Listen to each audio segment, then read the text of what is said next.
wejiga afraad ee barnaamij lagu talagalay ka warqabka dadweynaha iyo isdhexgalka bulshada ayaa maamulka gobolka Banaadir ku qabtay xarunta degmada Boondere.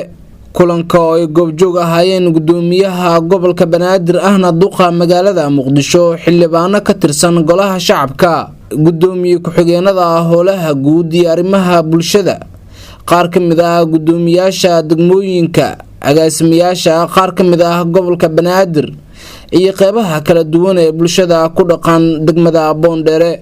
kulankan wada tashiga bulshada ayaa intii uu socday waxa ay u baxaa degmada Boondere goobta ku soo bandhigeen suugaan qiiro gelisay dadkii goobta joogay oo ka turjumaysay dowladnimada.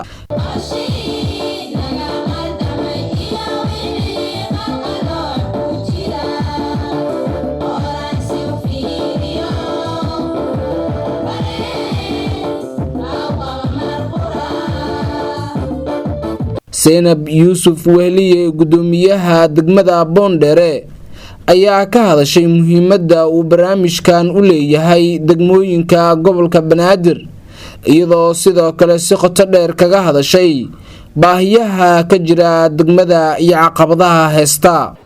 mudana gudoomiye degmadani iyadoo roobabkii Ilaahay nimco oo keena ay tahay ay meel walba ay maxaan ku iraada fariisteen biyihii oo wax yaani gobolku oo tabar u haya aanay ahayn iyo degmooyinkii haddana degmadan waa ugu liidataa sidaad aragtay maanta adaa timid wadooyinka waa naga go'an yihiin awoodana ma dhama inaan furanno taas waa dhibaato u baahan in la xalliyo. Marwo Basma Caamir Axmed Jakeeti gudoomiye ku-xigeenka arrimaha bulshada iyo wacyigelinta ayaa sheegtay in maamulka gobolka Banaadir uu diyaar u yahay xaqabtirka baahiyaha ka jira degmooyinka. waxbarashada magaalada sida ogtihiin maamulka gobolka Banaadir ayaa la soo wareegay inay qayb ka noqotaan 10% ardayda inay iskuul aadin la wada aado iskuulka. gudoomiye ku-xigeenka dhanka howlaha guud Injineer Cumar Cali Cabdi oo inta badan ka jawaabayay cabashooyinkii ay soo gudbiyeen bulshada ku dhaqan degmada ayaa tilmaamay in howlo fara badan ay ka qabteen degmooyinka gobolka Banaadir imikana ay ku hoolan yihiin dhameystirka inta harsana. midda laamiga horta inuu dhamaado xilligan oo qorshaheena ahaa oo kooda luuliba aan furno ahaa laakiin roobab aan noo suura gelin in laamiga sii wadno 5 bilood oo roob ah oo da'ayso oo magaalada Muqdisho ku da'ayso gaar ahaan 17 degmaba maamulka gobolka Banaadir oo cidna aysan wehelin inay la tacaalaan waa dareemi kartaa sidaan u kala maqnaanayno. gabagabadii kulanka gudoomiyaha gobolka Banaadir ahna duqa magaalada Muqdisho mudane Cumar Maxamuud Maxamed Cumar Filish ayaa hoosta ka xariiqay inay ka go'an tahay dabargoynta baahiyaha iyo caqabadaha ka jira degmooyinka gobolka Banaadir. laakiin ujeedadu waxay tahay dhammaan inaan dhisno magaaladan.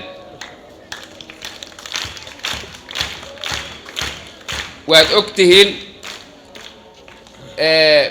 laamiyo badan ayaa burbursan, wadooyin badanaa bacaad yaala, laamiyada burbursan oo dhan inaan dhisno.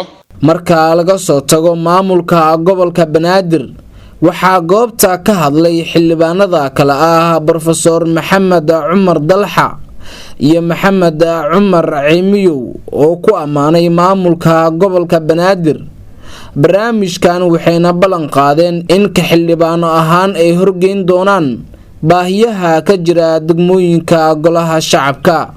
mudane gudoomiye sidii gudoomiyaha degmada ay ka dhawaajisay waa run waa sabab garaynaya waa taageersanahay maxaa yeelay maanta in degmada Boondere ay biyo hareeraheeda ee baabuurkii uu soo gali waayay meel laga soo gali waayo macquul ma aha.